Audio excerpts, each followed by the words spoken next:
أعوذ بالله من الشيطان الرجيم. بسم الله الرحمن الرحيم. السلام عليكم ورحمة الله تعالى وبركاته.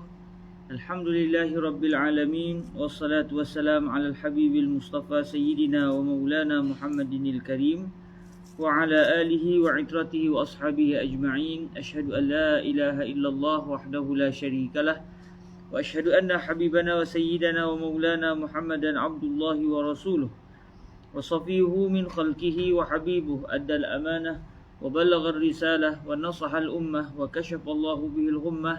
اللهم صل وسلم وزد وبارك على حبيبنا وسيدنا ومولانا محمد وعلى آل سيدنا محمد، اللهم أمين. أما بعد. Alhamdulillah, syukur kita kepada Allah Subhanahu Wa Taala. Dengan keizinan daripada Allah, kita dapat juga bertemu walaupun kita terlewat sikit, dekat 15 minit ke 20 minit kita terlewat. Kami di Kuala Kangsar kebetulan ni baru lepas hujan, jadi ada masalah sikit dari sudut line internet, menyebabkan saya terpaksa mengambil masa yang panjang untuk menunggu internet okey balik. Jadi saya mohon kemaafan kepada tuan-tuan yang mungkin menunggu. Dan ala kulli hal, kita syukur pada Allah walaupun minggu lepas kita tak dapat melaksanakan kelas, tapi pada minggu ni kita dapat bertemu sekali lagi dalam majlis pembacaan kitab Syarhul Jalalil Mahalli ala Waraqat Imamil Haramain Al-Juwaini rahimahullahu subhanahu wa ta'ala. Jadi sebagaimana biasa, kalau kita mula minggu lepas, kita telah mula menghafaz matan. Jadi insya-Allah kita akan mengulang hafalan kita dan kita akan tambah hafalan yang baru biiznillah subhanahu wa ta'ala. Baik, bismillahirrahmanirrahim. Kita ulang sama-sama. Bismillahirrahmanirrahim. Hadhihi waraqatun tashtamilu ala ma'rifati fusulin min usulil fiqhi, wa dhalika lafzun mu'allafun min juz'aini mufradain, ahaduhuma usulu wal akharul fiqhi, wal aslu ma buniya alayhi ghayruh, wal far'u ma buniya ala ghayrih. Bismillahirrahmanirrahim. Hadhihi waraqatun tashtamilu ala ma'rifati fusulin min usulil fiqhi, wa dhalika lafzun mu'allafun min juz'aini mufradain, ahaduhuma usulu wal akharul fiqhi. Bismillahirrahmanirrahim. هذه ورقات تشتمل على معرفة فصول من أصول الفقه، وذلك لفظ مؤلف من جزئين مفردين، أحدهما أصول والآخر الفقه. بسم الله الرحمن الرحيم. هذه ورقات تشتمل على معرفة فصول من أصول الفقه، وذلك لفظ مؤلف من جزئين مفردين، أحدهما أصول والآخر الفقه. بسم الله الرحمن الرحيم. هذه ورقات تشتمل على معرفة فصول من أصول الفقه، وذلك لفظ مؤلف من جزئين مفردين، أحدهما أصول والآخر الفقه. Bawi ya bawi. Sautu Ali. Bismillahirrahmanirrahim. Hadhihi waraqatun tashtamilu ala ma'rifati fusulin min usulil fiqhi, wa dhalika lafzun mu'allafun min juz'aini mufradain, ahaduhuma usulu wal akharul fiqhi. Bismillahirrahmanirrahim.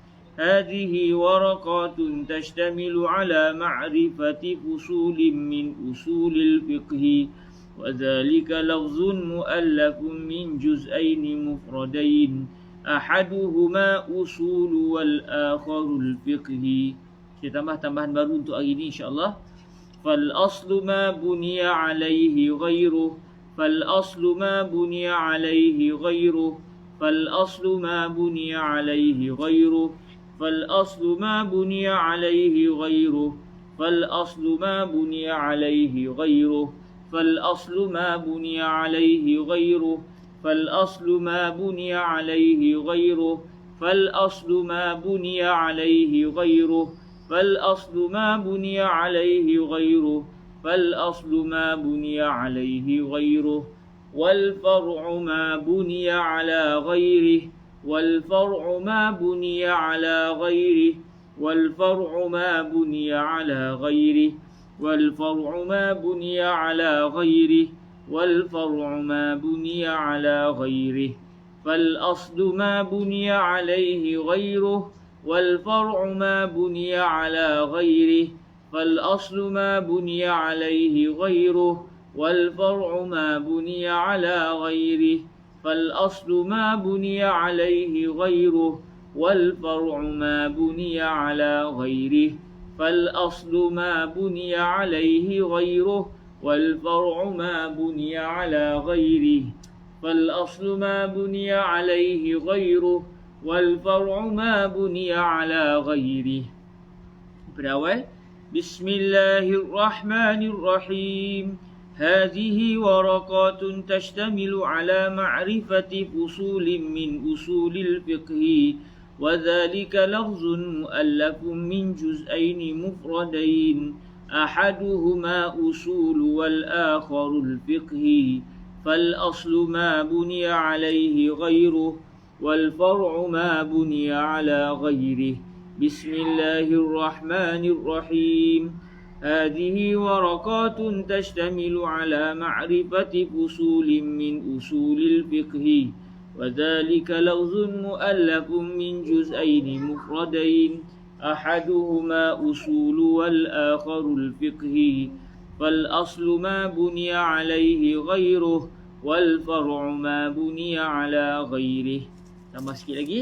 والفقه معرفة الأحكام الشرعية والفقه معرفة الأحكام الشرعية والفقه معرفة الأحكام الشرعية والفقه معرفة الأحكام الشرعية والفقه معرفة الأحكام الشرعية والفقه معرفة الأحكام الشرعية والفقه معرفة الأحكام الشرعية والفقه معرفة الأحكام الشرعية التي طريقها الاجتهاد التي طريقها الاجتهاد التي طريقها الاجتهاد التي طريقها الاجتهاد التي طريقها الاجتهاد والفقه معرفة الأحكام الشرعية التي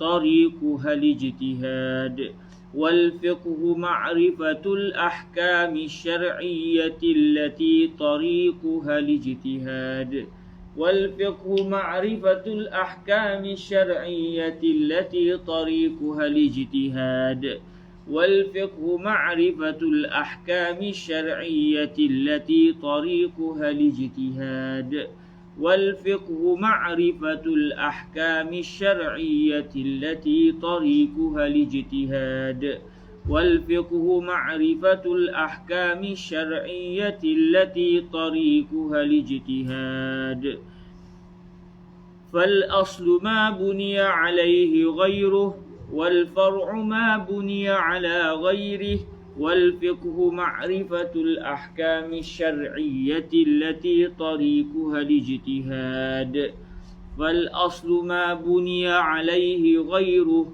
والفرع ما بني على غيره والفقه معرفة الأحكام الشرعية التي طريقها الاجتهاد فالأصل ما بني عليه غيره والفرع ما بني على غيره والفقه معرفة الأحكام الشرعية التي طريقها الاجتهاد.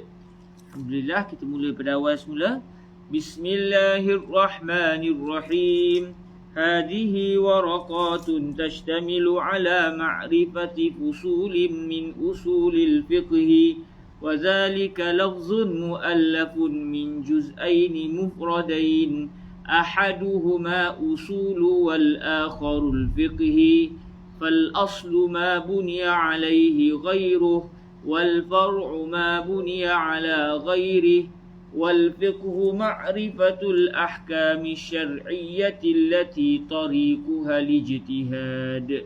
بسم الله الرحمن الرحيم. هذه ورقات تشتمل على معرفة فصول من أصول الفقه، وذلك لفظ مؤلف من جزئين مفردين، أحدهما أصول والآخر الفقه، فالأصل ما بني عليه غيره، والفرع ما بني على غيره. والفقه معرفة الأحكام الشرعية التي طريقها الاجتهاد. بسم الله الرحمن الرحيم.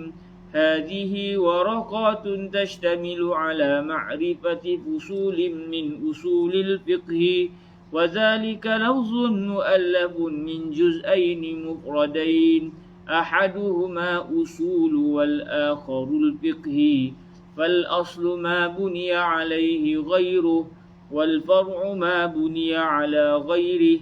والفقه معرفة الأحكام الشرعية التي طريقها الاجتهاد.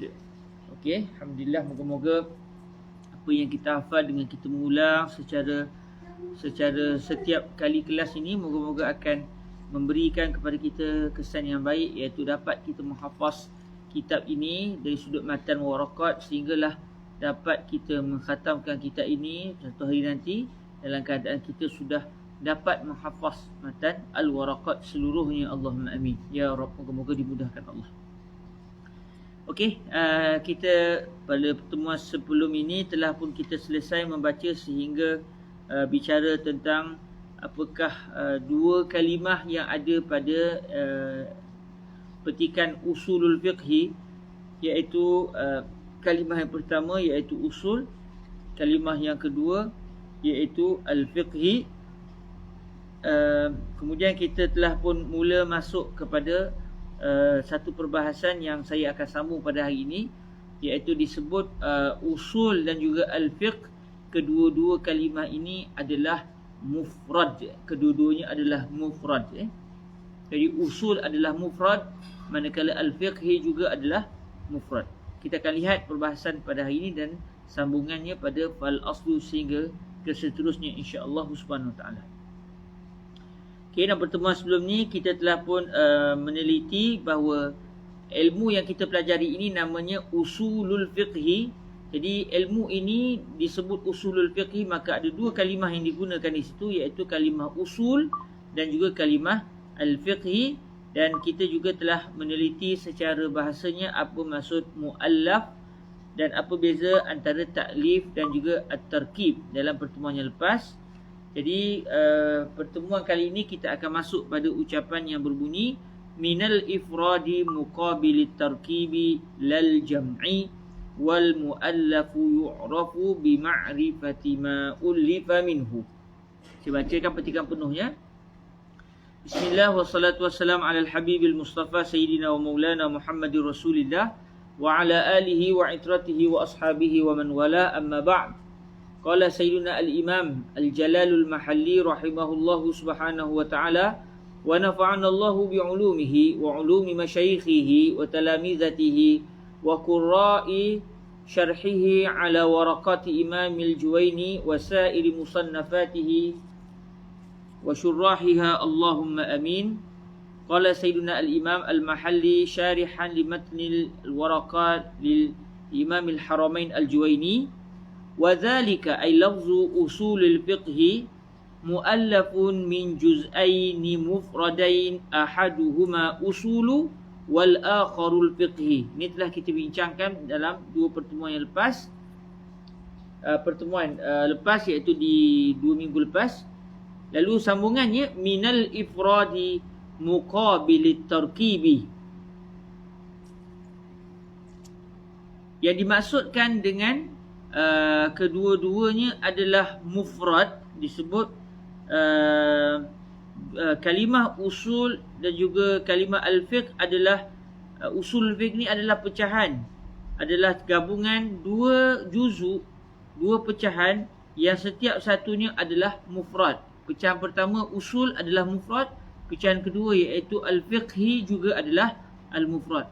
Lalu kata Imam Al-Mahalli rahimahullahu azza wa jal, minal ifradi muqabilit tarkib, iaitu maksud mufrad di sini adalah merupakan mufrad yang merupakan lawan bagi at-tarkib lal jam'i, bukannya mufrad yang merupakan lawan bagi al-jam'.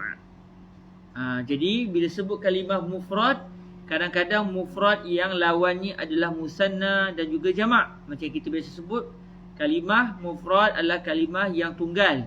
Lawan dia iaitu kalimah yang dua dan yang ketiga ke atas. Ini mufrad, musanna, jamak.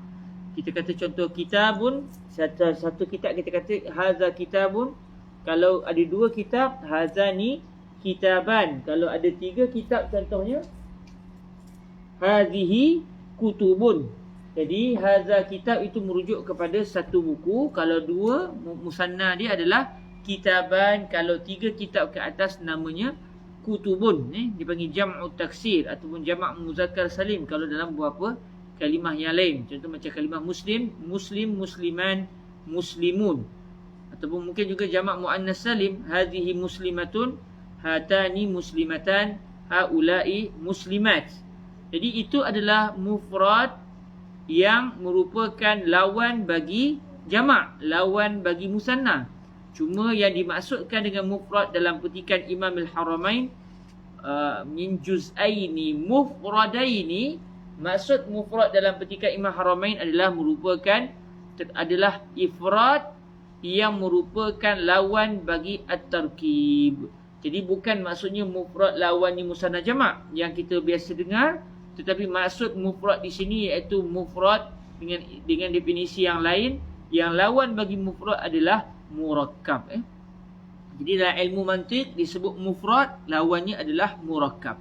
Disebut sini minal ifradi muqabilit tarkib, iaitu daripada kategori mufrad yang merupakan lawan bagi at-tarkib lal jam'i. Maksudnya walaysa minal ifradi muqabilil jam'i, bukannya lawan bagi mufrad yang mana lawannya adalah jamak. Sebab kalau lawannya adalah jamak, mufrad yang merupakan lawan bagi musanna dan juga jamak, sebenarnya kita boleh pertikai kenyataan Imam Al-Haramain kerana kalimah usulul fiqhi ada kalimah usul. Usul merupakan jam'u taksir, yang mana mufradnya adalah aslun. Kalau dua, aslan. Kalau tiga ke atas, usul. Jadi kita boleh pertikai kalau Imam Haramain menyatakan bahawa yang dimaksudkan dengan mufrad di sini adalah mufrad yang merupakan lawan bagi jamak, lawan bagi al-musanna. Cuma kata Imam Al-Mahalli, yang Imam Al-Haramain inginkan bukan mufrad lawan kepada musanna dan juga jamak, sebaliknya mufrad yang merupakan lawan bagi murakkab. Dia mufradun, lawannya murakkab. Okey, kita lihat sekarang insya-Allah apakah yang dimaksudkan dengan mufrad yang lawannya adalah murakkab. Jadi kalau kita lihat dari segi ilmu mantiq, mufrad yang lawannya adalah murakkab adalah ma la yadullu juz'uhu ala juz'i ma'nahu. Itu definisi bagi mufrad yang merupakan lawan bagi murakkab. Ini yang dimaksudkan dengan mufrad di dalam kenyataan Imam Al-Haramain Al-Juwaini yang berbunyi wa dzalika muallafun min juz'aini mufradain. Mufrad yang dimaksudkan dalam kenyataan Imam Al-Haramain ini adalah mufrad yang merupakan lawan bagi murakkab, bukannya lawan bagi jamak dan juga musanna. Jadi mufrad bagi mufrad yang merupakan lawan bagi murakkab adalah ma la yadullu juz'uhu ala juz'i ma'nahu. Sebarang benda yang juzuk yang ada pada benda tersebut tidak menunjukkan kepada sebahagian makna bagi perkara tersebut. Ma la yadullu juz'uhu ala juz'i ma'nahu. satu benda yang dia mengandungi juzuk, dia mengandungi pecahan-pecahan di dalam benda itu. Dalam masa yang sama, setiap satu juzuk yang ada pada benda itu langsung tidak menyumbang kepada sebahagian makna juzuk tersebut. InsyaAllah dengan kita membawa contoh, moga-moga lebih jelas. Bil misal yattadihul maqal, kata para ulama kita. Saya ambil contoh. Apakah contoh mufrad? Contoh mufrad. Okey. Kita ambil contoh kalimah kitab. Kita ambil contoh kalimah kitab. Hadza kitabun. Kalimah kitab adalah, kalau dalam definisi mantiq, ianya adalah kalimah mufradah. Satu kalimah yang bercirikan dengan ciri ifrad, iaitu dia mempunyai pecahan-pecahan yang membentuk kalimah kitab, tapi dalam masa yang sama setiap satu juzuk tidak menyumbangkan kepada sebahagian makna bagi Alkitab. Contoh kalimah kitab itu adalah, kitab adalah satu kalimah yang merupakan hasil gabungan beberapa juzuk huruf, iaitu huruf kaf, huruf ta, huruf alif dan juga huruf ba. Jadi kaf yang ditambah dengan, digabungkan sekali dengan ta, digabungkan sekali dengan huruf alif, digabungkan sekali dengan huruf ba, membentuk satu kalimah yang namanya kitab. Jadi kalimah kitab adalah satu kalimah yang dirangkumi oleh kalimah kaf, ta, alif dan juga ba.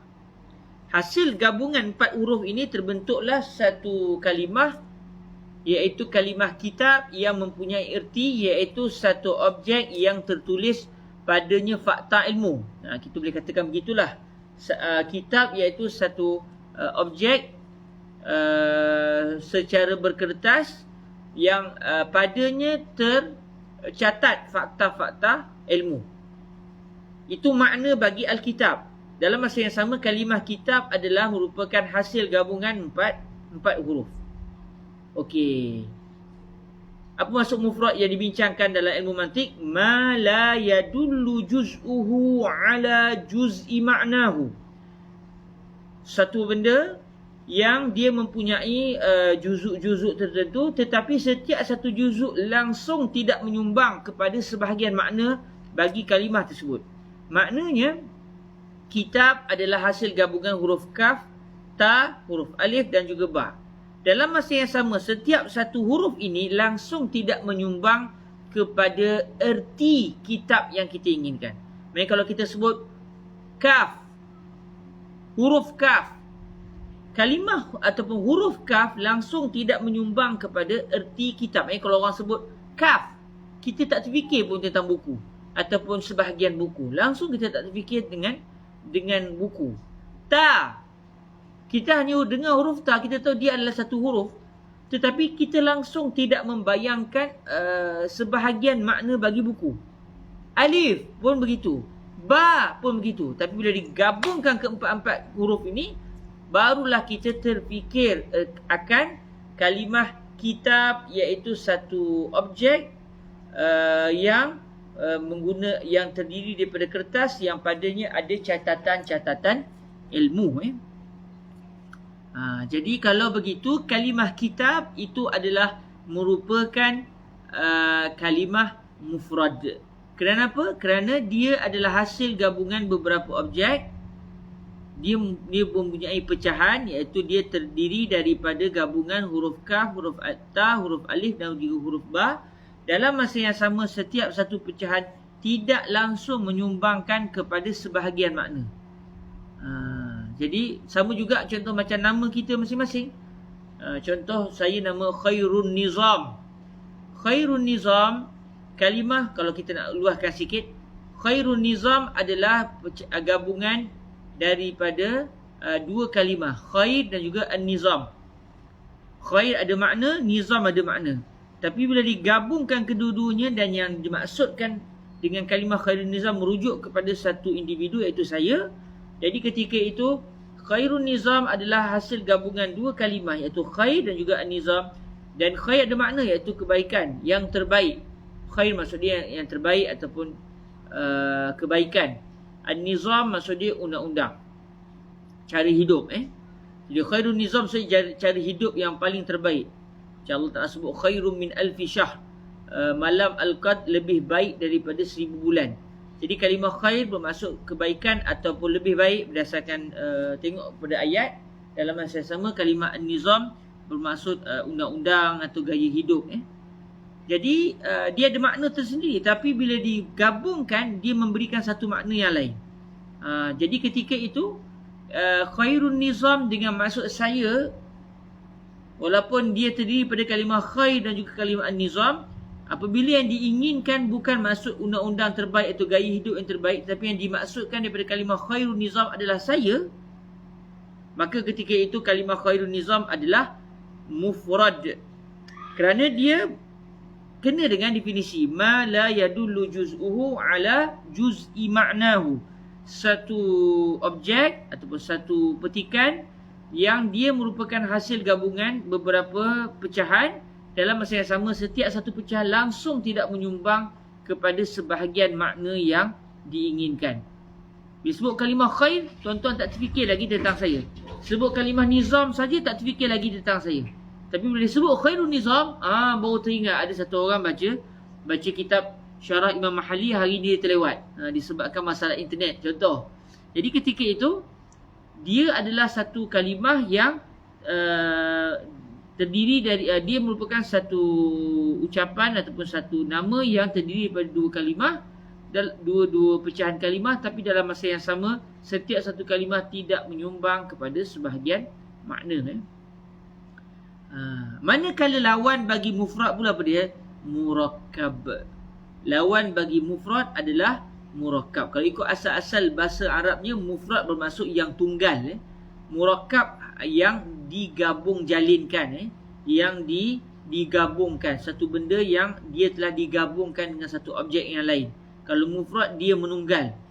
Itu asal makna bahasa Arab. Tapi maksud dari segi mantiknya, bila sebut kalimah mufrad, ianya bermaksud ma la yadullu juz'uhu ala juz'i ma'nahu. Lalu murakkab pula adalah ma dalla juz'uhu ala juz'i ma'nahu. Murakkab dalam ilmu mantik bermaksud ma dalla juz'uhu ala juz'i ma'nahu. Sesuatu perkara yang sebahagian juzuk yang ada pada benda tersebut menunjukkan kepada sebahagian maknanya. Maknanya satu benda yang dia ada makna tersendiri, dia pula adalah hasil gabungan daripada dua objek ataupun dua kalimah, atau ikutlah macam mana sekalipun, setiap satu juzuk menyumbang sebahagian makna. Contoh saya sebut pada tuan-tuan, ya jama'atal khair, ana Abdullah wa anta kadzalika Abdullah, fa kullu wahidin minna Abdullah. Saya kata begitu, wahai tuan-tuan semua, ana Abdullah, saya adalah Abdullah, tuan-tuan juga adalah Abdullah, setiap seorang di kalangan kita adalah Abdullah. Kalimah Abdullah dalam ayat saya tadi, dia adalah hasil gabungan daripada dua kalimah, iaitu kalimah abd dan juga lafzul jalalah, iaitu lafaz Allah. Bila digabung, dia akan membentuk satu petikan yang berbunyi Abdullah. Apabila saya guna ayat saya tadi, ana Abdullah wa anta Abdullah wa kullu wahidin minna abdulillah, contoh saya kata begitu, saya guna kalimah Abdullah, apa makna yang saya inginkan bagi kalimah Abdullah dalam ucapan saya tadi? Yang saya inginkan, maksud Abdullah adalah hamba kepada Allah Subhanahu wa ta'ala. Hamba kepada Allah. Saya hamba kepada Allah, tuan-tuan pun hamba kepada Allah. Setiap seorang di kalangan kita, sama ada dia nak mengaku atau dia tak nak mengaku, dia sebenarnya adalah hamba kepada Allah Azza wa Jalla. Jadi Abdullah dengan maksud hamba milik Allah Azza wa Jal. Kalimah Abdullah adalah gabungan daripada dua kalimah, abd dan juga lafzul jalalah Allah Azza wa Jal. Bila kita tengok sesuatu, abd bermaksud apa? Hamba. Abdun bermaksud hamba. Manakala Allah iaitu merujuk kepada zat al-wajib al-wujud. Satu zat yang kewujudannya adalah wajib, iaitu mustahil dia tidak wujud, iaitu Allah Azza wa Jalla. Adapun kita, kewujudan kita tidak wajib. Bahkan kalau Allah tidak mahu menciptakan kita, tidak ada sebarang masalah. Wujud ke tak wujud ke kita, tak ada masalah. Tetapi Allah Azza wa Jalla wajib wujud. Sebab Allah adalah merupakan Tuhan, mustahil Tuhan tidak wujud. Manakala makhluk terserah pada Allah untuk mewujudkan makhluk tertentu atau tidak mewujudkannya. Jadi Allah bermaksud Tuhan yang disembah, yang kewujudannya adalah mesti. Mustahil Allah itu tidak wujud. Manakala abd merujuk kepada seseorang yang dia ada tuan. Dia tidak bebas. Dia ada yang mengarahkan. Dia terikat dengan seseorang. Segala perbuatan dia mesti mengikut kehendak seseorang, iaitu tuan dia. Jadi bila saya kata Abdullah, maknanya saya ingin menyatakan saya adalah seorang hamba yang tuan saya adalah Allah Azza wa Jal. Jadi kalau kita lihat Abdullah dengan maksud hamba Allah, kalimah abd adalah menyumbang kepada sebahagian makna hamba Allah. Sebab hamba Allah bermaksud seorang hamba milik Allah Ta'ala. Jadi itu makna penuh yang saya inginkan. Kalimah abd sahaja sudah menyumbang sebahagian makna ini. Sebab dia memberi makna kepada kita akan terfikir tentang seseorang yang dia adalah hamba. Bila sebut kalimah Allah, dia telah menyumbang kepada satu makna yang lain, iaitu makna Tuhan yang wajib disembah, yang kewujudannya adalah wajib, kewujudannya adalah mesti. Mustahil Allah Ta'ala itu tidak wujud. Jadi apabila setiap satu itu menyumbang sebahagian makna, kalimah abd menyumbang sebahagian makna, kalimah Allah menyumbang sebahagian makna. Jadi bila digabungkan kalimah abd dan juga Allah, akhirnya sempurnalah makna yang saya inginkan. Maka ketika itu kalimah Abdullah dengan maksud hamba Allah adalah merupakan kalimah murakkab. Maknanya setiap satu lafaz itu adalah, ataupun kita boleh kata lafaz itu adalah murakkab. Kalimah setiap satu itu adalah murakkab. Sebab dalla juz'uhu ala juz'i ma'nah. Kalimah Abdullah yang dia ada juzuk, setiap satu juzuk itu menyumbang kepada sebahagian makna. Lalu kalimah Abdullah dengan erti hamba kepada Allah, ianya adalah lafaz murakkab. Kerana dia telah menyumbangkan kepada sebahagian makna. Okey, jadi di sini kita dapat lihat dah beza di antara mufrad dan juga murakkab. Mufrad menyumbang, mufrad dia ada juzuk-juzuk dia, setiap satu juzuk tidak menyumbang kepada sebahagian makna. Bahkan setiap juzuk tu semata-mata dia tak langsung menyumbangkan kepada makna yang kita inginkan. Setelah digabungkan ke semua juzuk, barulah terbentuk makna yang kita inginkan. Tapi kalau dipecah-pecahkan, setiap satu langsung tidak menyumbang kepada sebahagian makna yang kita inginkan.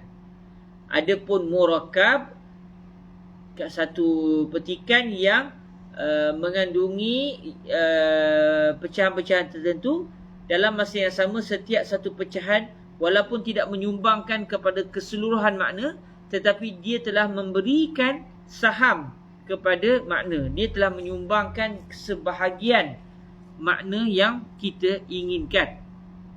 Jadi bila saya kata ya jamaah, ana Abdullah wa anta Abdullah wa kullu wahidin minna Abdullah. Saya kata wahai tuan-tuan semua, saya adalah Abdullah, tuan-tuan juga adalah Abdullah. Setiap seorang daripada kita adalah Abdullah. Maka tuan-tuan semua bila dengar ucapan ini terus dapat tangkap maksud Abdullah yang saya inginkan adalah hamba kepada Allah lalu kalimah Abdullah dengan maksud hamba kepada Allah, itu adalah kalimah murakkab. Kenapa dia murakkab? Kerana definisi murakkab adalah ma dalla juz'uhu ala juz'i ma'nahu. Setiap satu menunjukkan kepada sebahagian makna yang kita inginkan. Jadi subhanallah, yang menariknya kalau kita tengok, kalau tuan-tuan perasan, kalimah Abdullah boleh menjadi contoh untuk mufrad, boleh juga menjadi contoh untuk murakkab. Contoh, satu orang kata, ya jamaah, ana Abdullah, amma anta fa anta khairun nizam, amma anta Ali, wa anta Uthman, ana Abdullah. Contoh, kalau satu orang dia bercakap dengan kita, dia kata anta khairun nizam, wa anti Fatimah, wa anta Ahmad, wa amma ana Abdullah. Kalau satu orang dia cakap, kamu Khairul Nizam, kamu pula Ahmad, kamu pula Fatimah, saya pula Abdullah. Kalau dia kata begitu, mari kita akan faham, oh, yang dia maksudkan Abdullah bukan lagi maksudnya hamba kepada Allah, tetapi yang dia maksudkan dengan Abdullah iaitu saya bernama Abdullah. Jadi kalimah Abdullah kalau digunakan dalam ayat macam saya buat contoh tadi, anta khairun nizam wa anta Ali wa anta kaza wa anta kaza, amma ana fa ana Abdullah, maka kalimah Abdullah dalam ayat ini dia bukan bermaksud hamba kepada Allah. Sebaliknya, Abdullah di sini merujuk kepada seorang individu yang namanya adalah Abdullah.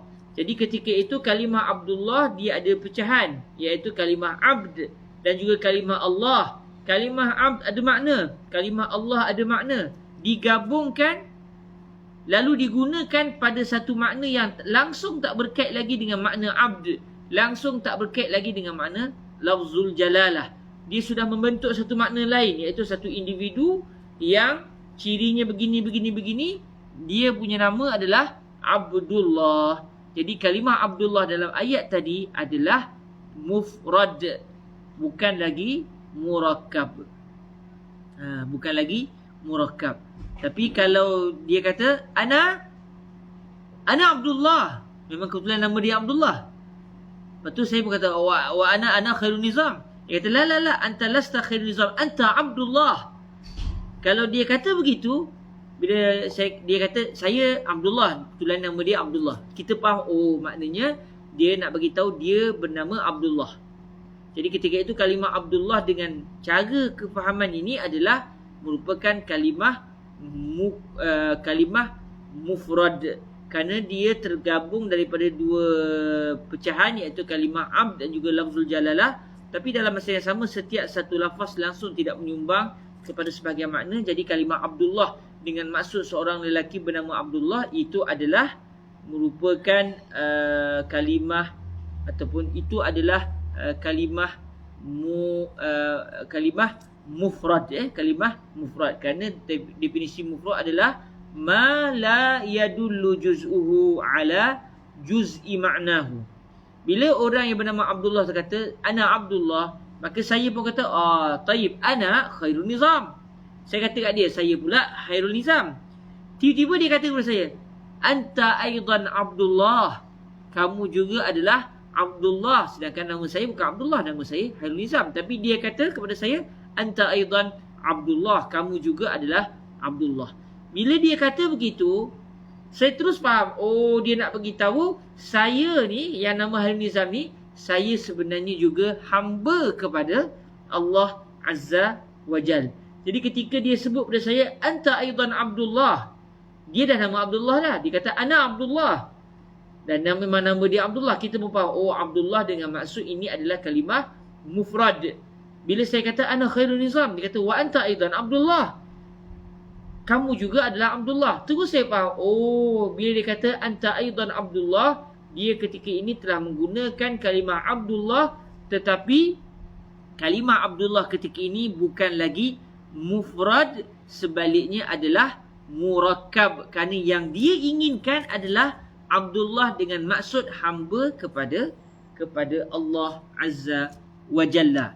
Jadi ketika tu, saya berfaham. Mula-mula dia kata, ana Abdullah. Dia kata diri dia Abdullah. Memanglah nama dia Abdullah. Kita berfaham, ini adalah mufrad. Kalimah Abdullah ketika ini berstatus mufrad. Bila saya kata nama saya Harun Nizam, lepas tu dia kata kamu juga Abdullah, kita berfaham, Abdullah yang digunakan kali kedua ni pula bermaksud hamba kepada Allah. Maka hamba Allah gabungan daripada dua kalimah hamba iaitu abd, kemudian lafzul jalalah iaitu Allah. Gabungan dua kalimah itu membentuk makna hamba kepada Allah. Maka saya terus maksud hamba Allah di sini, Abdullah di sini bermaksud hamba kepada Allah. Setiap satu juzuk menyumbang sebahagian makna. Maka kalimah Abdullah ketika ini adalah murakkab. Bukan lagi seperti kalimah Abdullah sewaktu orang yang nama Abdullah itu mula-mula menggunakan kalimah Abdullah dengan mengatakan ana Abdullah, saya adalah Abdullah. Jadi di sini kita tahu kadang-kadang satu kalimah tu secara langsung kita terus tahu dia adalah mufrad, dia tak akan menjadi murakkab. Contoh macam kitab. Kitab adalah gabungan daripada huruf kaf, ta, huruf alif, huruf ba.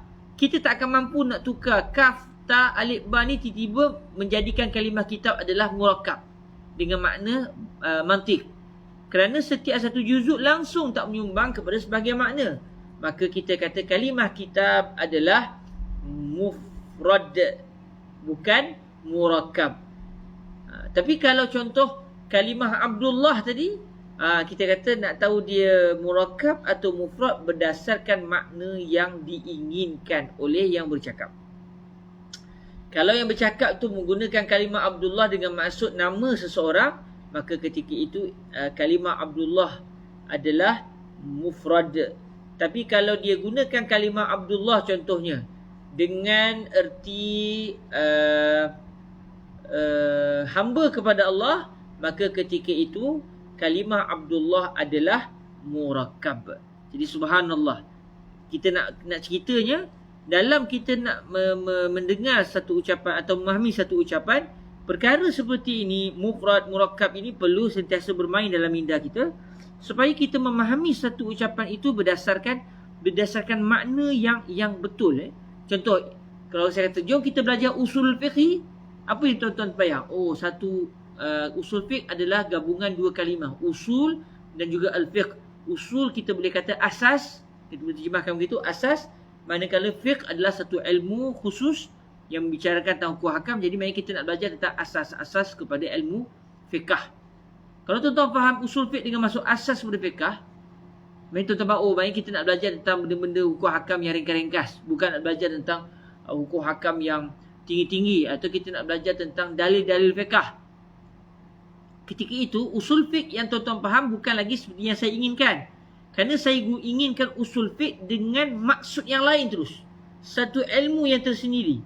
Maka ketika itu saya guna kalimah usulul fiqhi dengan maksud, walaupun dia hasil gabungan daripada kalimah usul dan juga kalimah al-fiqhi, namun makna yang saya inginkan sudah tidak berkait dengan kalimah usul dan juga sudah tidak berkait dengan makna al-fiqhi. Sebaliknya dia mempunyai makna yang lain. Makna yang tersendiri. Jadi kalimah usulul fiqhi ketika itu adalah kalimah mufrad, bukan murakkab. Tapi kalau tuan-tuan faham dengan maksud usul fiqh, iaitu asal-asal kepada fiqh ataupun dalil-dalil fiqh, ketika itu tuan-tuan sudah memahami kalimah usulul fiqh dengan makna murakkab. Sedangkan mungkin saya tidak inginkan makna murakkab, saya inginkan makna mufrad.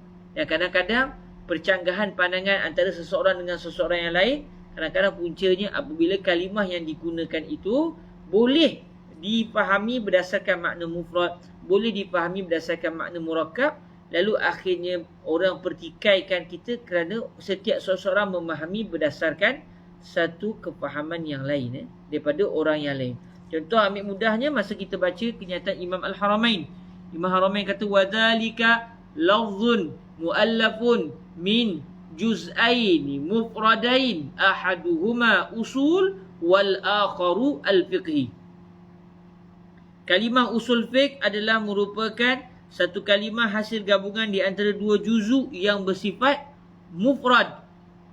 Tak apalah, Imam Haramain dah sebut setiap satu juzuk itu adalah mufrad. Kita pun kata, mufrad?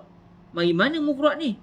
Maksudnya mufrad ilmu usul fiqh. Terus kita faham, maknanya ilmu usul fiqh yang diinginkan oleh Imam Al-Haramain, dia sudah tidak lagi berkaitan dengan usul, dia sudah tidak lagi berkaitan dengan erti al-fiqhi, sebab dia ada makna yang tersendiri.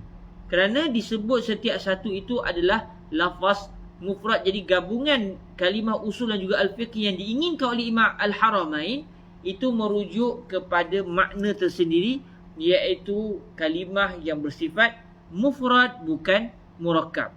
Tapi kalau satu orang yang dia tak pernah belajar ilmu usul fiqh, tapi dia boleh bahasa Arab, dia faham bahasa Arab, dia kata nahnu al-an fi ilmi usulil fiqh, dia tak pernah tahu definisi ilmu usul fiqh, dia kata usulul fiqh, usul yani al-usul jamu asl, wal aslu ma buniya alaihi ghairuhu ay dalil, khalas. Amma al-fiqh ma'ruf ilmun yubahasu fi an ahkam al-fiqhiyah. Maknanya kamu sekarang sedang mempelajari satu ilmu yang membicarakan tentang dalil-dalil bagi ilmu fiqh. Dia faham itu ya. Jadi ketika itu dia faham usul fiqh dengan satu kefahaman, yang kita pula guna kalimah usul fiqh dengan kefahaman yang lain. Akhirnya kita kata kamu salah. Dia kata apa salah pula? Betul lah saya cakap, kamu yang salah. Rupanya setiap seorang mengatakan pihak lain salah. Rupa-rupanya setiap seorang dia faham berdasarkan satu situasi, orang lain faham berdasarkan satu situasi. Rupanya kalau semua dijernihkan, yang saya inginkan usul fiqh bukan dengan maksud murakkab, tapi usul fiqh dengan maksud mufrad. Kalau dijelaskan, saya ingat usul fiqh dengan makna murakkab, bukan dengan maksud mufrad. Saya maksudkan mufrad bukan murakkab. Contoh, akhirnya dapat harmoni semula. Sebab tu kita sendiri pun dalam belajar, akhirnya antara perkara yang dijelaskan oleh para ulama, dalam kita menemui satu kenyataan, kalau kita rasa tak betul, nanti dulu fahami dulu. Mana tahu kita rasa benda tu tak betul kerana kita memahaminya berdasarkan satu konsep, rupanya yang diinginkan oleh orang lain yang bercakap itu, dia guna konsep yang lain. Contoh usulul fiqhi, kita faham usul fiqh ilmu cerita tentang dalil saja. Sedangkan satu orang lain faham usul fiqh satu ilmu yang cerita tentang dalil, cerita tentang siapa yang berhak guna dalil dan cara menggunakan dalil. Dia lebih luas lagi. Maksudnya usul fiqh ketika itu dia bukan lagi bermaksud murakkab, tetapi dia sudah bermaksud mufrad. Jadi sebab itu disebut di sini minal ifradi muqabilit tarkibi lal jam'i. Kerana kalimah mufrad tu sendiri boleh orang dua kefahaman. Kita bila sebut mufrad, biasa kita akan teringat musanna jamak, lawan bagi musanna, lawan bagi jamak. Akhirnya kita boleh bertikai Imam Haramain. Apa ni Imam Haramain kata? Usul fiqh ni dua kalimah, satu kenyataan yang terhasil daripada dua kalimah. Kalimah mufrad, dua-duanya mufrad lah tu. Kalimah usul, usul bukan mufrad, usul jamak. Kita boleh salah ke Imam Haramain, sedangkan yang Imam Haramain maksudkan adalah usul dengan definisi ilmu mantiq, iaitu ma la yadullu juz'uhu ala juz'i ma'nahu. Sebab tu kita sendiri sangat penting dalam mempelajari buku-buku kalangan para ulama, perlu kita memahami kalimah yang diinginkan oleh orang alim itu berdasarkan istilah apa. Memahami istilah sangat penting. Kerana kadang-kadang percanggahan pandangan disebabkan seseorang mengatakan ini salah kerana dia faham istilah yang digunakan oleh orang itu maknanya begini. Sedangkan istilah yang digunakan oleh yang bercakap, dia inginkan makna yang lain. Okey. Alhamdulillah. Kemudian kata Imam Al-Haramain Al-Juwayni rahimahullah subhanahu wa ta'ala, kata beliau, wal mu'allafu yu'rafu bi ma'rifati ma ullifa minhu.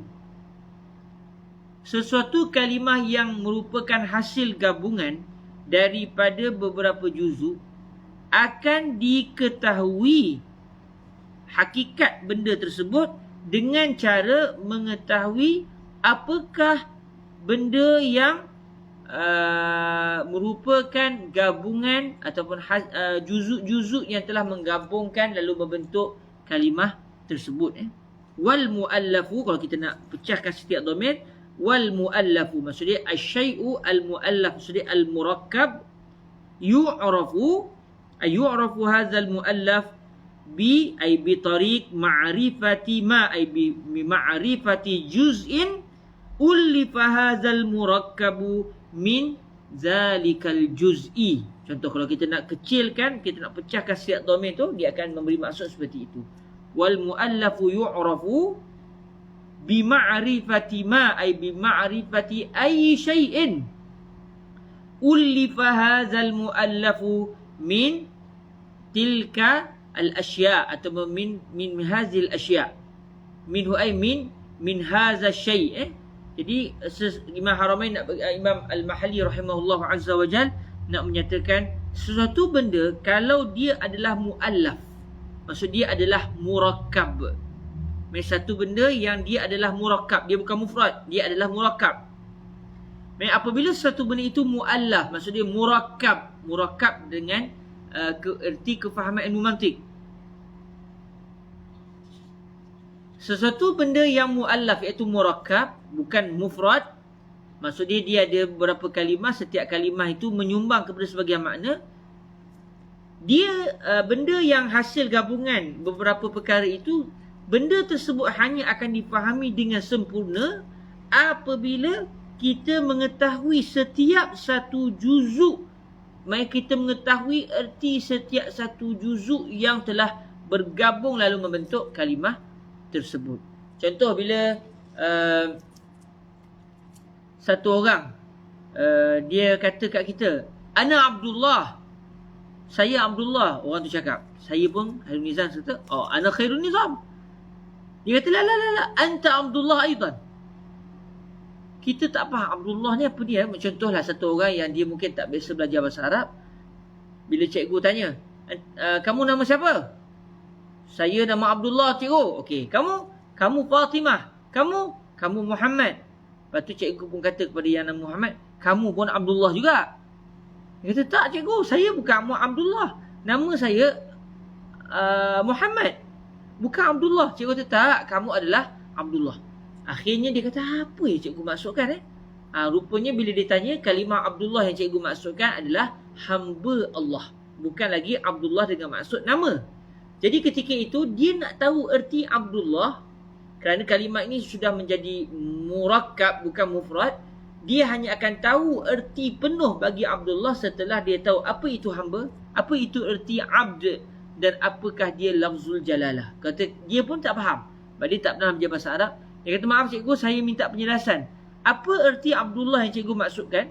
Apa erti abd? Cikgu kata, abd artinya hamba.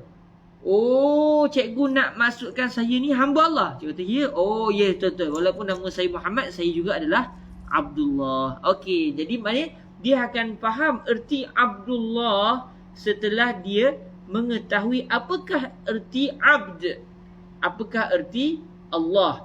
Kalau dia tahu kalimah Allah saya faham erti, tapi yang abd dia apa dia tak pernah belajar bahasa Arab contoh, dia tak tahu kalimah abdu ni ertinya apa. Dengan dia tak tahu erti abd tu apa, dia tidak akan faham erti penuh bagi Abdullah. Jadi betul kata Imam Al-Haramain, kata Imam Al-Mahalli rahimahullahu azza wa jal, kata beliau, wal muallafu, maksud dia wal muallaf di sini maksud dia wal murakkabu, wal murakkab yu'rafu bi ma'rifati ma ullifa minhu ay ma rukiba minhu. Sesuatu makna yang ia adalah hasil satu kalimah yang membentuk makna, yang makna itu adalah hasil gabungan beberapa juzuk, hanya akan difahami makna tersebut secara penuh setelah setiap satu juzuk itu diketahui akan maknanya. Jadi secara tak langsung Imam Al-Mahalli rahimahullah azza wa jal ingin memberikan isyarat kepada kita, apabila kamu faham murakkab begini keadaannya, maksudnya mufrad, tidak perlu untuk kita tahu setiap erti juzuk bagi kalimah mufrad tersebut. Kerana mufrad walaupun dia hasil gabungan beberapa kalimah contohnya, dan setiap kalimah ada erti contohnya, namun setiap erti itu langsung sudah tidak menyumbang kepada sebahagian makna. Jadi nak tahu erti kalimah mufrad, terus tanya dan terus cari apa erti kalimah mufrad tersebut. Tidak perlu untuk tanya juzuk yang pertama ertinya apa, juzuk yang kedua ertinya apa. Kerana mengetahui setiap makna juzuk itu tidak menyumbang kepada pengetahuan terhadap apakah makna kalimah mufrad tersebut. Tetapi kalaulah kalimah itu dalam status murakkab, untuk kalimah murakkab kita hanya akan tahu penuh satu kalimah murakkab tersebut setelah kita tahu setiap juzuk kalimah murakkab itu apa ertinya. Jadi itulah secara langsungnya ataupun secara kasarnya berkenaan dengan erti kalimah mufrad, erti kalimah murakkab dan apa yang dimaksudkan dengan suatu kalimah apabila dia murakkab, maknanya hanya akan diketahui dengan cara kita mengetahui setiap satu juzuk yang membentuk kalimah murakkab tersebut. Jadi seakan-akan Imam Al-Mahalli nak beritahu, makanya usul fiqh ada dua makna. Kalau kamu faham usul fiqh dengan makna murakkab, maknanya kamu hanya akan faham apa erti usul fiqh setelah kamu tahu apa itu aslun, apa itu al-fiqh. Sebab usulul fiqh, usul adalah jamak bagi aslun, maka kena faham dulu apa erti al-aslu, kemudian kena tahu pula apa erti al-fiqh. Setelah faham setiap satu, lalu kamu akan faham apa maksud usulul fiqh. Itu kalau usul fiqh dengan maksud murakkab.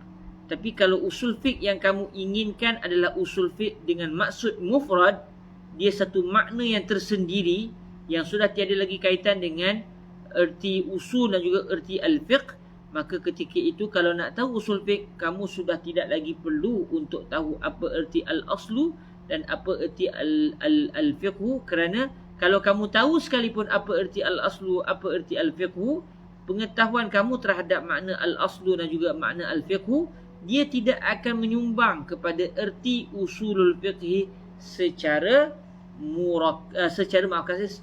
mufrad. Okey. Sebab usul fiqh dia boleh dipahami dengan dua makna. Usul fiqh dengan maksud dalil-dalil fiqh, maka ketika itu kita kata la budda an na'rif an usul al-fiqh lianna al-fiqh ilmun yatakallam an hukmin syar'i wa kullu hukmi la budda an yakun lahu dalil, fala budda an na'rif an adillatil fiqh ay usulil fiqh. Kalau kita cakap macam tu, contoh, setiap kita kena tahu apakah dia dalil bagi fiqh. Contoh, kerana fiqh ni hukum hakam. Bila hukum hakam dia bukan ikut hawa nafsu, dia mesti ada dalil. Maka kita kena tahu tentang dalil bagi fiqh. Jadi menyembang sama-sama fuqaha ni. Sebab kalau kita bincang dalam ilmu usul fiqh, kita sebagai muqallid, kita tidak perlu tahu dalil. Kita tidak perlu tahu dalil kerana tugas asal mencari dalil itu adalah fuqaha. Adapun tugas kita berpegang dengan kalam fuqaha, walaupun mungkin kita tidak tahu dalil mereka. Jadi kalau seseorang tersebut usulul fiqh dengan maksud dalil-dalil fiqh, maka kalimah usulul fiqh ketika ini dia adalah satu kalimah yang berada dalam status murakkab. Jadi nak faham apa maksud usulul fiqh, kita kata taib ma'ziratan, ma huwa usul? Lianna al-usul laha ma'an katsira. Alladhi qasadta min al-usul ma huwa? Dia kata al-usul yang saya maksudkan, kita kata sebab kalimah usul ni ada banyak makna. Dalam bahasa Arab sendiri bila sebut kalimah aslun tu banyak makna. Jadi usul fiqh yang kamu maksudkan, kita kena tahu tentang usul fiqh, dan yang kamu maksudkan itu usul tu apa dia? Sebab kamu dah beritahu tadi usul fiqh yang kamu maksudkan bukan mufrad, sebaliknya murakkab. Jadi boleh tak beritahu saya usul yang kamu maksudkan apa dia? Dia pun kata usul yang saya maksudkan maksudnya dalil-dalil. Oh, maknanya kamu nak beritahu kita kena tahulah dalil-dalil fiqh. Ya. Okey, terima kasih. Maknanya kita pun faham apa maksud usul fiqh dengan maksud dalil-dalil fiqh setelah kita faham apa erti usul, apa erti al-fiqh. Tapi kalaulah usul fiqh yang dibincangkan adalah ilmu yang sedang kita bicara ini, iaitu ilmu usul fiqh, untuk mengetahui apa erti usul fiqh dengan maksud usul fiqh adalah lafaz mufrad, itu tidak perlu untuk kita tahu apakah dia usul, apakah dia al-fiqh. Alhamdulillah, selesai kita bicara sedikit tentang apakah dia usul, apakah dia al-fiqh, dan kita basuh sikit dah lalang begini kata Imam Al-Haramain Al-Jumaini, kata beliau fal aslu ma bunya alaihi ghairuhu. Setelah Imam Al-Haramain menyatakan Kalimah usul fiqh adalah gabungan daripada dua juzuk yang setiap satu juzuk adalah mufrad. Ucapan beliau ini menyebabkan kita faham terus. Oh, maknanya usul fiqh yang dimaksudkan oleh Imam Haramain adalah kalimah mufrad, bukan kalimah murakkab. Maknanya nak tahu usul fiqh, kita tak perlu lagi tahu apa erti usul, apakah erti al-fiqh, kerana ia berada di bawah status mufrad, bukan murakkab.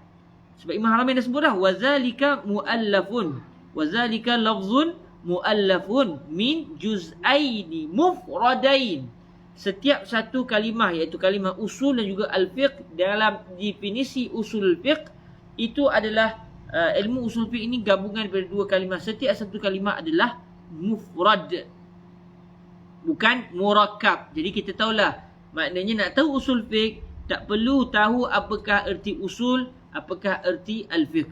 Tiba-tiba Imam Haramain kata fal aslu ma buniya alaihi ghairuhu. Bila Imam Haramain sebut usul fiqh adalah gabungan daripada kalimah usul dan juga al-fiqh, setiap satu itu iaitu kalimah usul, begitu juga dengan kalimah al-fiqh adalah lafaz mufrad, secara automatik kita faham, oh nak tahu usul fiqh tak perlu lagi kita tahu apa erti usul, apa erti al-fiqhi. Tiba-tiba Imam Haramain kata fal aslu ma buniya alaihi ghairuhu. Al-aslu, maka al-aslu adalah ma buniya alaihi ghairuhu. Beliau mula nak menjelaskan apa erti usul, kemudian beliau akan sebut pula apa erti al-fiqhi. Jadi kita terus faham, oh maknanya Imam Al-Haramain dah sebut awal-awal, usul fiqh yang saya maksudkan adalah satu kalimah mufrad. Dia tak berkait lagi dengan kalimah al-asl, dia tak berkait lagi dengan kalimah al-fiqh.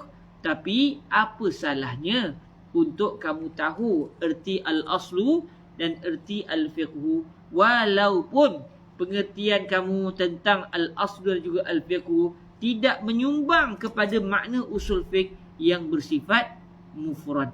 Tapi tak apalah, tak ada masalah, tidak rugi untuk kamu tahu. Walaupun untuk kamu tahu kepada erti usul fiqh dengan maksud mufrad, dia tidak lagi memerlukan, okey, oleh kerana usul fiqh ni lafaz mufrad, jadi kita kena tahu usul tu apa, al-fiqh tu apa. Kalau ada orang cakap macam tu, kita boleh kata, tadi kamu kata usul fiqh itu mufrad, bukan murakkab.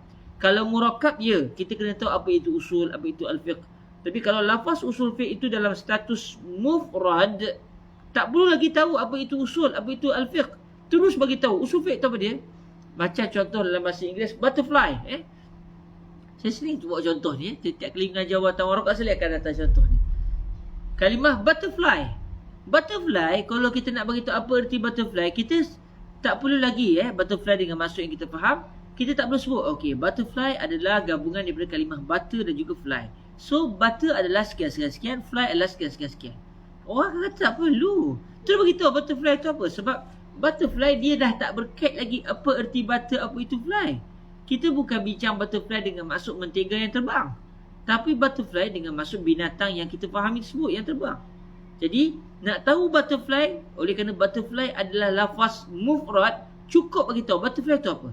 Tak perlu sebut butterfly adalah lafaz mufrad, tapi nak tahu kena bagi tahu dulu apa erti butter, apa erti fly. Setelah kita tahu apa erti butter, apa erti fly, baru kita akan faham apa erti butterfly. Itu kalau lafaz itu murakkab.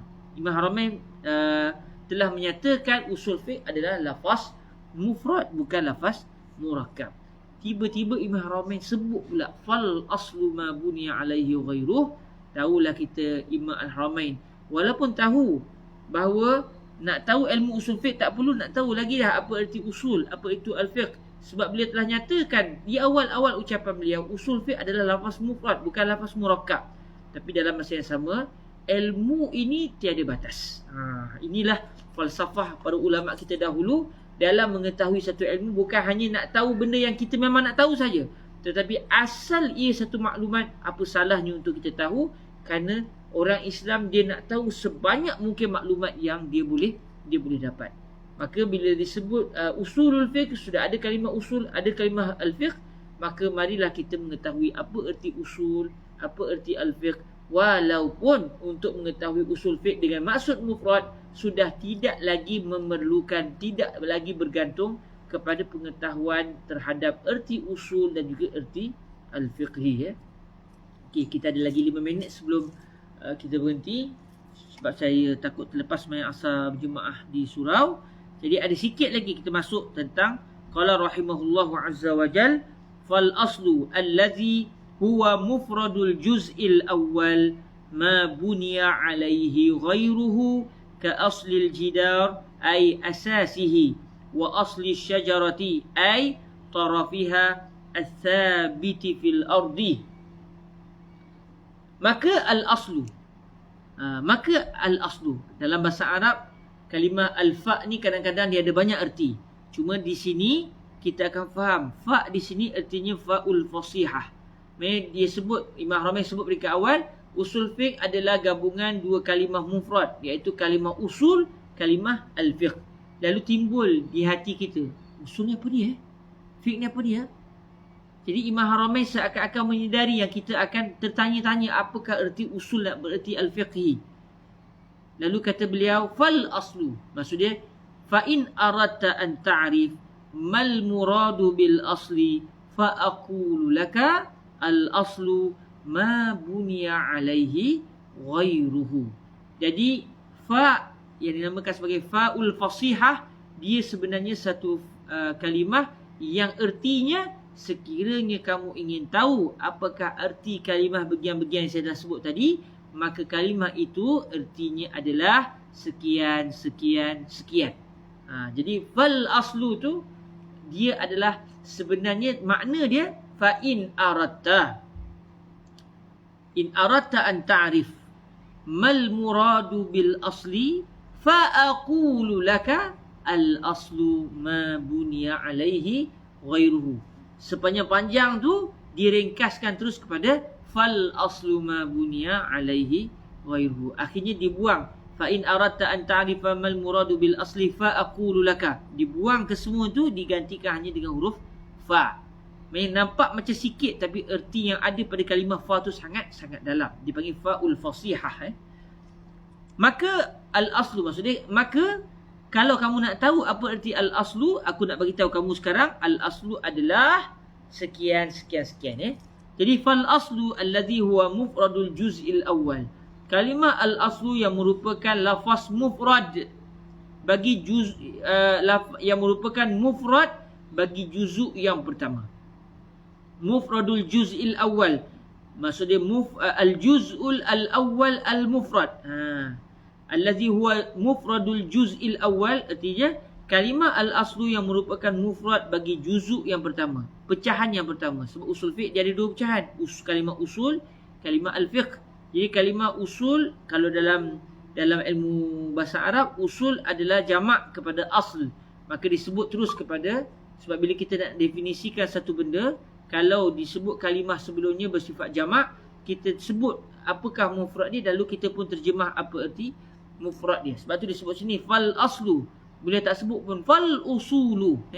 Kerana dalam kita nak mendefinisikan satu perkara, tak perlu kita definisikan satu kalimah yang bersifat jamak, kita kembalikan dia kepada lafaz mufrad.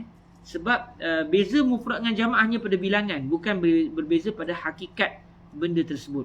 Satu kitab, dua kitab, tiga kitab tidak berbeza dari sudut kekitabannya itu. Kekitabannya itu. Yang berbeza antara kitabun, kitaban, kutubun adalah pada bilangan perkara itu. Adapun unsur kitab yang ada pada kitab, pada kitaban, pada kutub adalah sama. Jadi al-aslu yang merupakan mufrad juzuk yang pertama. Maksudnya yang merupakan juzuk pertama. Yang juzuk pertama ini statusnya adalah mufrad. Mufrad iaitu ma la yadullu juz'uhu ala juz'i ma'nahu. Ma bunya alaihi ghairuhu. Fal aslu adalah apa sahaja. Ma di sini maksudnya apa sahaja. Apa sahaja benda. Bunya alaihi ghairuhu. Maksudnya bunya ghairuhu alaihi. Sesuatu benda yang benda lain dibina di atas benda tersebut. Jadi al-aslu adalah satu benda yang benda lain dibina di atas benda tersebut. Maksudnya al-aslu adalah merupakan satu objek, benda lain tumpang pada dia. Contohnya apa? Ka aslil jidari. Contoh kalimah aslul jidar. Bila sebut kalimah aslul jidar, yang dimaksudkan adalah ai asasihi, asas kepada jidar. Jidar adalah bermaksud apa jidar cakap Melayu? Dinding. Lupa pula dinding Jidar bermaksud dinding. Pandanglah dinding tapi menerawang. Apa kalimah dia? Terlupa pula Dinding. Dalam nak mina dinding, bukan boleh main letak batu gitu je. Dia mesti ada pasak dia. Dalam kita nak buat dinding tu, mesti konkrit di bawah tanah tu kena kuat. Kalau semata-mata letak batu susun gitu, tolak jatuh lah. Tak jadi dinding. Jadi kalau macam orang zaman dulu pula, bila dinding kayu, dia akan ketuk tu. Kayu tu akan ditanam di dalam tanah. Jadi asas kepada dinding itu adalah bahagian yang tertanam, bahagian yang paling bawah yang berada pada dinding tersebut, yang merupakan pasak bagi dinding. Jadi semua binaan dinding adalah dibina di atas pasak tersebut. Jadi pasak dinding itu dinamakan aslul jidar. Jadi al-aslu adalah apa sahaja yang benda lain menumpang kepada dirinya. Contoh macam dinding tadi. Dinding tinggi daripada dinding yang peringkat tinggi, tengah, semuanya bergantung kepada yang paling bawah sekali. Kalau yang bawah tu tak kuat, yang atas pun boleh hancur.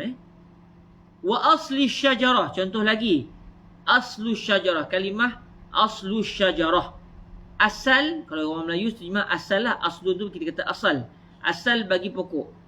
Cuma yang dimasukkan dengan aslun di sini iaitu satu objek yang benda lain dibina di atasnya.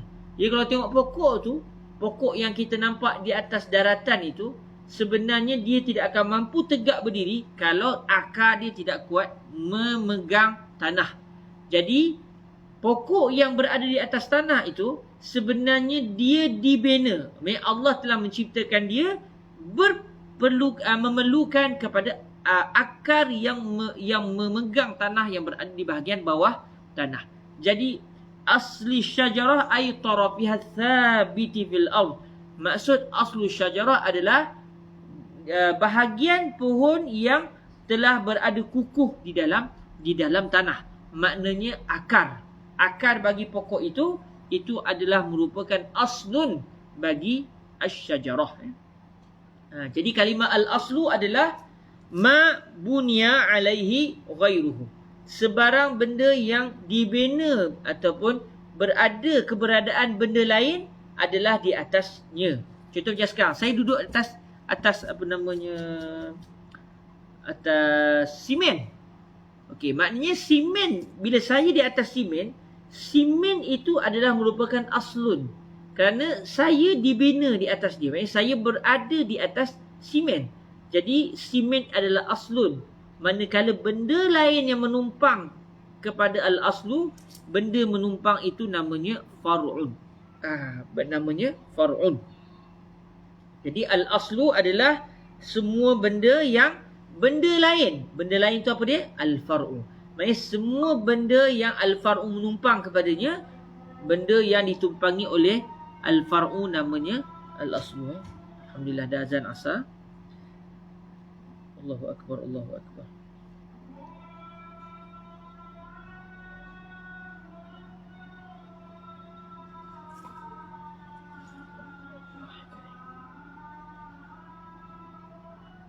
Allahu akbar, Allahu akbar.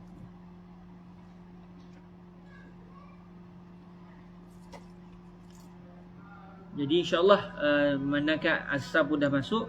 Jadi insya-Allah kita menangguhkan majlis kita. Insya-Allah kita dah selesai membaca sampai kepada definisi al-aslu.